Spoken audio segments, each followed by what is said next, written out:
Hi guys, welcome back. Hi everyone. Yellow. That was a little. What? So we're starting, our episode today is our first episode after our Life is Messy series. So we're kind of like stuck on our own without Matthew Kelly's thoughts to guide us. We have to like think for ourselves. But we were talking about a topic that I think is important. We were thinking about how our past trauma, our past life experiences sometimes become obsessions. Like they can become like obsessive thoughts into how we think of ourselves currently today. And as like a guiding principle, I wanted to quote John Paul II because I feel like he gave such a perfect example. James has said this before. He was speaking to the Polish people in Poland who were living under communist rule where they were not allowed to have their own faith. They weren't allowed to have their own religion, and their identities had kind of been taken away from them. And so his response to that was, when life tries to define you, remember who you are, created by God, redeemed by Christ, and destined for greatness. And I think I want that to be where we like circle back to throughout this episode. Yeah, I love the thought of that because I think we could do one of two things with our past, with our past trauma. Like you said, we could obsess over it, or we could just completely ignore it and pretend like it didn't happen. And then we just become these shells of human beings, you know, that really I think are so like fragile. Like I'm thinking of like Stained Glass Masquerade, that song. And like if I don't tend to my trauma, if I don't see my trauma as like an opportunity to grow and an opportunity to heal, it's like if I'm touched in any way, I could like crack and break in an instant. Or I can, on the flip side, be completely obsessed with it and believe that I'm defined by that. I find that it's almost like the memories of our, life, just in general, like of pain, the good, the bad, everything. It's almost like we can make that our identity sometimes. We can make that who we are, as I've said before, like the boxer, the teacher, the, whatever, so on and so forth. We can make that our identity, but what John Paul II calls us to do is to remember that our identity is found in being children of God. I was thinking of how when I was in my 20s when I first had my like conversion experience to God and to prayer and to that type of life. And I could remember one of the things that would happen to me a lot was if I heard a song that reminded me of those days. If the days prior when I was like really making some bad decisions, if I saw a picture of myself of those days, if I was indulging in any of that type of stuff, it would bring me right back to it. And it wouldn't bring me back in a good way. It would bring me back in this way of like, God, like, what is wrong with you? Like, there was like a shame to it that I think especially like early on when I started having faith, it was almost like this guilt. People say Catholic guilt or whatever you want to call it, but I just could remember feeling like, you're not a good person. And I don't know why any God would ever want anything to do with you. Like those were the types of thoughts that would like kind of run through my mind early on. And I could remember speaking to a priest in confession about it. And I remember he immediately took out a couple of the lives of the saints and like showed me their not so perfect versions of themselves, which was such a oh gosh, Sonny, I'm sorry, which was such a positive way for me to like see myself. It's like, okay, you're right, I don't need to be perfect. So he had the lives of the saints that he kind of used to help redirect my thought process. But then I found out like this is just such a normal thing for people. We have no problem looking at our past and judging ourselves sometimes very, very harshly for choices that we made when we were younger or at a different time or a different space. Yeah, I actually have a very strong memory of you and I. We had just started reading, or I just started reading, I think, Be Healed at the time. And I remember sitting with you at my kitchen table And I remember sharing some of like the experiences that I had had. And I remember the feelings in that moment. You know, it was only maybe 3 years ago or something. Mm-hmm. And I remember all the shame coming up and the guilt coming up. Like you said, all like the bad decisions that you had made or things that you're really not proud of. And I remember asking you, I asked you, because I could see it like mm-hmm. on you. Like I was like, I could tell we're different. Like I could tell you don't feel what I feel. Mm-hmm. I could tell that you've like moved past that. And I remember asking you like, how, when, how did, mm-hmm. and you were just like, one day it just wasn't, mm-hmm. you know? And I remember being like, oh God, please let me get to that day, because living with the heaviness of the shame, living with the guilt and believing that that's who you are. And it was really just a matter of transforming and understanding your own identity. Like it really just is your identity. Mm-hmm. What heals you. Learning it. I want to say it's almost like typically you can figure out kind of when you're falling back into that state that you once were, when you reflect on that stuff, and it's almost like a pattern.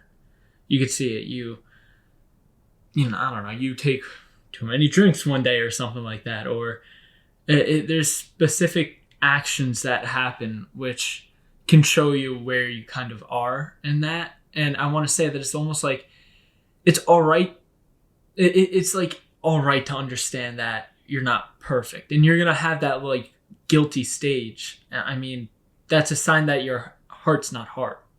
That's mm-hmm. what I want to say. It's almost like that guilt doesn't necessarily mean it's a bad thing, mm-hmm.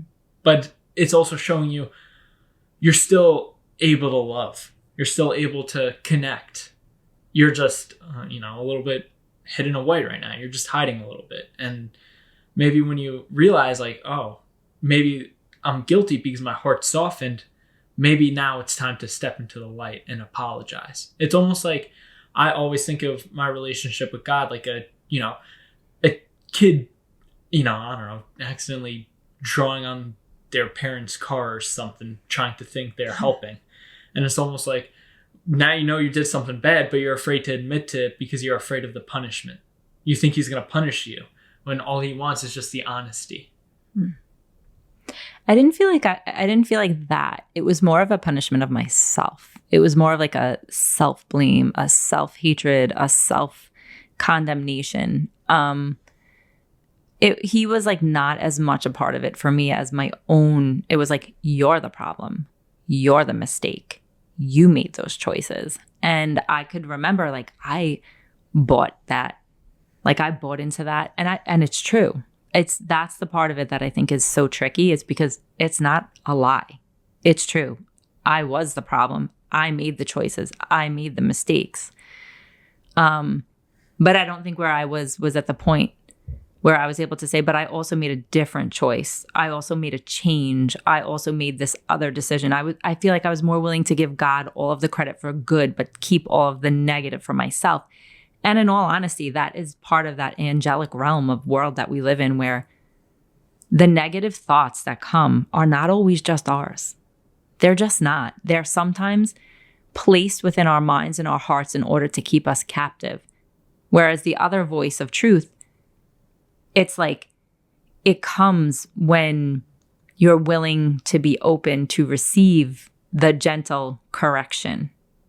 God corrects gently with a sense of clarity, truth, and like reverence for you as a human. Whereas the accusation that some of us hold in our minds and our hearts towards ourselves, that is never from God. That is never from God. And I am very familiar with that voice. And I'm at the point in my life now where when I hear that voice, when I hear the accusation, I can actually identify it. And as the Bible says, hold those words captive in the Lord and be able to find out, okay, what is it that I'm really thinking about? But I think that a lot of us get stuck in that cycle.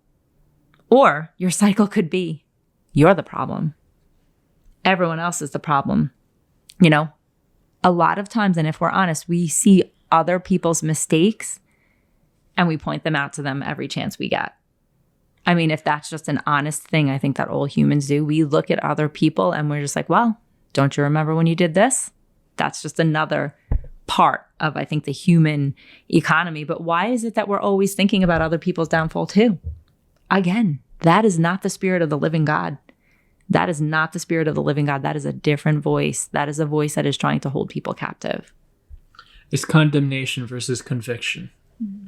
I mean, especially with the self struggle for striving for a God. It's almost like there's a difference between condemning yourself and saying, all right, I'm not worthy anymore, and just completely leaving and hiding. And then there's conviction where it's like, all right, I understand I got to stop doing this, so I'm going to make sure I do. It's almost like I trust God that this will stop. I have so many thoughts, and connected, I think, actually to our last episode of Life is Messy. I've always found that I love people's stories. And I think in the past, it may have been a story, like I liked the story of hardship because it was just like, I was like maybe attracted to the negative. You know, again, I'm like maybe living in that cycle of accusation or thoughts. But then I started to like to hear people's stories because I think it made them become real to me. Like I might look at you and believe you're this type of person. And it's not like I want to hear that you're struggling in this area of your life or that area of your life. I think I've learned that what I enjoy about it and what I like about it is the realness of humanity, because we're all not these people that just walk around defined by our mistakes, but also, again, like these false images of ourselves. Like we are real, we are human, we are made up of the wounds and the scars and the mistakes, and then the good choices also.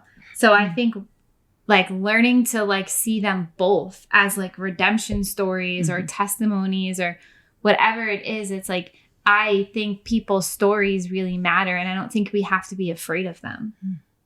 I want to say stories draw people in because it's usually they're relatable. That's why so many people are drawn to like stories with flawed characters. It's because we're flawed ourselves. It's almost like when you can relate to someone, you're going to be more able to connect with them. I mean, I see me and my one of my friends. It's we have similarities in the shows we like. We have similarities in our humor. There's similarities in all that stuff, and that's why we connect so well. You're going to be drawn in and linked together, and I want to say almost like fishing in a way. That only happens when there is almost like a understanding and relatability of where you're coming from. Like if you're in a dark place and you want to get out of it, you're going to seek something that talks about, the dark place, but also the getting out of it. Or sometimes you just want to stay in that dark place for now, and then you're going to stay in that dark place of, you're going to look at all the stories of darkness. Wow. I think that's true. I think sometimes when we're in that place, you just like, you look for the song that's going to remind you of that. You look for the show that's going to remind you of that. You look for these different things that's going to kind of remind your heart of that place that you were in. And I think the danger in that is that sometimes we get stuck in that place and we forget that there's more. I learned a lot about neuroscience over the past year. I started reading a lot of different books on psychology and the neuroscience of it. And one of the things that I learned from these people who are way smarter than me, so in like easy to explain terms, I learned that we get stuck in negative memories so easily that it's like you want to drag out the worst parts of it for the longest amount of time. But they say for like special type of like healing and recovery and stuff like that, it's like, yes, definitely share the hard parts, especially if you're seeing a therapist or working out your healing in that way.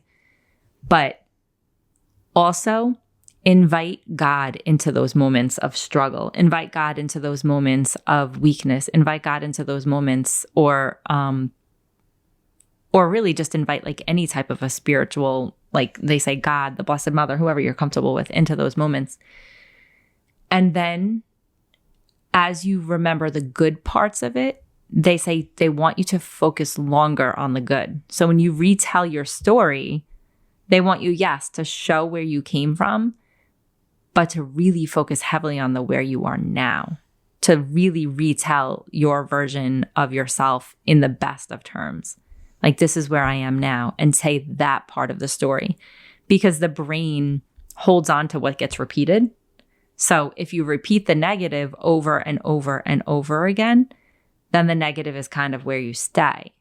So they say in order to like almost rewire your brain, you have to really look at the more positive memories, and they have to be real, and you have to feel them in your body. I want to say, though, it is important to be vulnerable in your relationship. Mm-hmm. That is an important thing. You gotta sometimes say the bad to let go of it. Mm-hmm.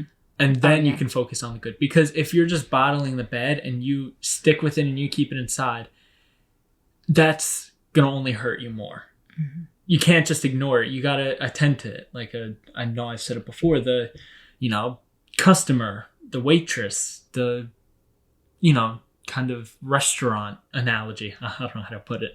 The restaurant analogy where there's an emotion just sitting there waiting to be attended to, and you have to attend to them. Mm-hmm. And then that will get the hate to hopefully be let go. And the working through that emotion will allow you to now be able to push aside that distraction and be able to see the good that was, around that. Because I find in a day, compared to, there's a day full of great things, but if one bad thing happens, now that day becomes bad. Mm-hmm. But if you remove that one bad distraction, you can see all of the good of the day. I think that's why prayer is so important. It allows you to see the good in your day. I would like to go back to something that you said about the, remembering, and it made me think of like if I meet a stranger and I, it's like, all right, let's get this out in the open. I'm a widow, 5 years out, and it's like I have like a little paragraph, like a little summary, and I always say, yeah, it was some really hard times. Mm-hmm. I wouldn't choose it. Mm-hmm. But I am so proud of what came out of it. And it's not done. I'm not saying like I've reached a point where it's done. That's not what I'm saying. I'm just saying, no, I wouldn't choose that horrible thing to happen to me. I wouldn't choose all the things.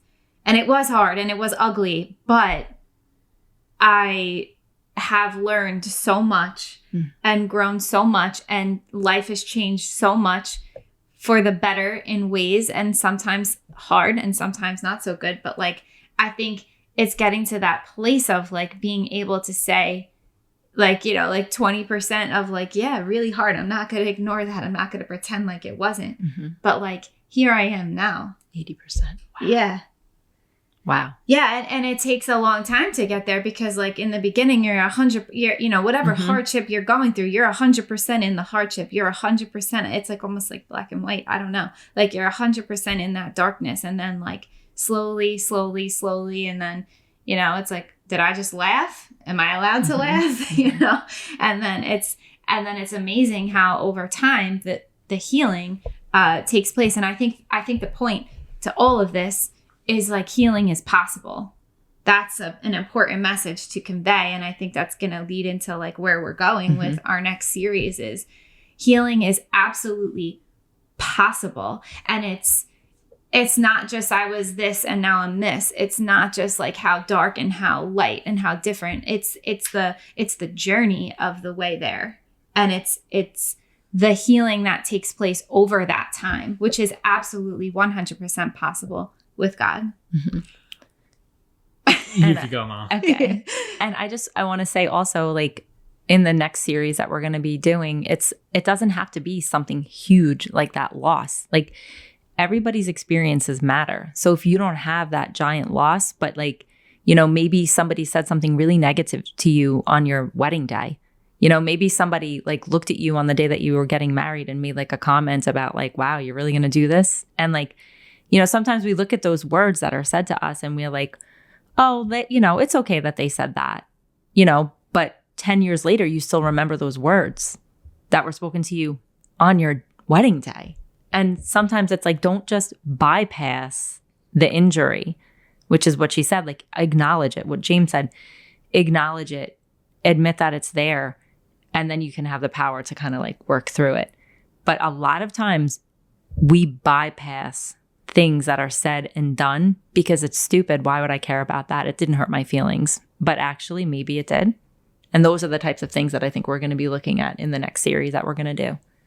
I think it's not even like going from it's not as big of a loss, it's as small of a loss. I think it's even noticing that like we can get hurt in positive situations too. Mm-hmm. We can get hurt when something amazing in our life happened, but like you said, someone might have said something, or the little girl or the little boy in us may have reacted differently than to who we were at that moment. I find like healing has to be a journey. Mm-hmm. It's just, that's a thing. You can heal. You always have the choice of healing. But it's up for you to be able to like, am I willing to go upon this journey of healing? Am I willing to be vulnerable and to let that hurt go? Because sometimes we ground ourselves in that hurt. We ground ourselves in that hurt because we think it's a defense. And I find it's almost like healing is like walking up a mountain, but you're purposely tripping yourself up every couple of seconds because you're afraid to actually reach the top. It's almost like, can I do this? Can I not? Can I do this? Can I not? It's really almost, I should say it's not even climbing up the mountain. It's getting yourself to be able to climb up that mountain. Yeah, and fear is the barrier to all of that, really. You know, you don't have to be afraid. And God will only take you as far as you're willing to go at that moment and as far as you're ready to go in that moment. But yeah, so should we kind of announce what we're going to be doing next? Yep. Our next series is going to be, these are a few of our favorite things. And it's just going to be different things that have helped us along our journey of healing. Do you want to talk about it a little? Yeah. We just kind of had the idea, like she said, like these are a few of our favorite things, the things that have healed us along the way. We're going to look at different things such as movies or books, people, songs. I think there are many different, physical, real things that have changed us for the better. And we're just going to take a look at it. We don't know how many episodes we're going to do. We don't know all the things we're going to look at, but those are like the, initial ideas. So start thinking about your own books, movies, people, and it doesn't have to be really big. No. And it doesn't have to be like super spiritual either. It could just be, a country song or whatever it may be, but just something that is like your favorite, something that speaks to your heart. Yeah. Like when I talk a whole entire episode about the movie Top Gun, just get ready. Or girls just want to have fun. I mean, we've done the Rocky thing already, so I want to say Rocky's so bad, but I can't because we talk about Rocky in every episode. Terminator. Get ready, people. Movie marathon. Here we go. Yeah. Well, maybe the first one will be movies. Yeah. It appears that. It sounds like we're all into these movies, so maybe we'll do that. Yeah. All right. Yeah. Well, thank you guys so much. Thank you for tuning in. Please remember to like, subscribe, share the podcast as much as you can with as many people as you think might get something out of it. What about Tiny Miracles? I know. That's next. Tiny Miracles. My tiny miracle is my Christmas gifts from my brother and my sister-in-law. They were like super thoughtful everywhere from like coffee socks to where I buy my dinners every night to faith scripture-based pens. And I don't know, they were just like very, very thoughtful, and they just made me feel like very seen, very known, very loved. And I just felt grateful for them.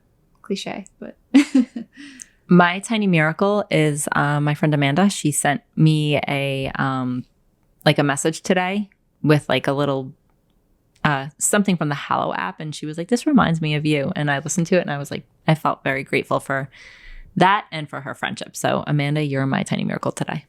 Love it. My tiny miracle are the clothes I got for Christmas. I kind of needed them. I'm not gonna lie. That makes me happy. All right. Do you have a goodbye sign off? Later alligator? Wait. After a while crocodile? I definitely have one. I don't get it. It's not later alligator? Nah. No, it was something. It was a new one. Oh, better swish jellyfish. All right, better swish jellyfish. Bye, guys. See you next week. See you next week.